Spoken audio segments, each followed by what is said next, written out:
I think one thing most of us in this room could agree on is that the government has grown too large. At least on a federal level, let's agree, the government is doing too much. I will tell you it's doing way more than the founders intended or designed it to do.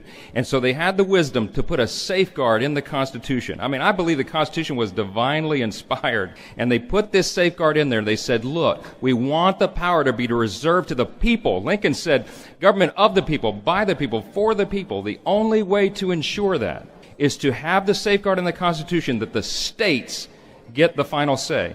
It's the people's voice. It's us as the representatives of the people in here today that get to make that affirmative vote to say, we agree it's too big, we know there's no other way to limit it, and we're willing to go to this great length to make that happen. This is our chance. I am convinced that we should take this step, and I hope you'll join me. Here's the important point about this, okay?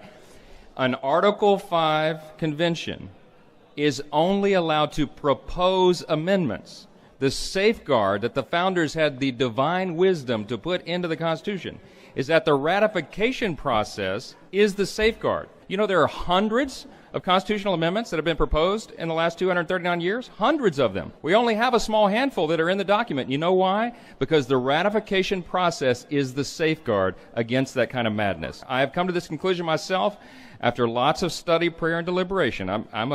This is what I do. I'm a constitutional lawyer. I was reluctant in the beginning, but I have come to the conclusion myself that the overreach of the federal government is so out of control, and it is exactly what the founders anticipated in the Federalist Papers, what they were concerned would happen, that this is the measure of last resort. And my friends, to me, we are at the last resort.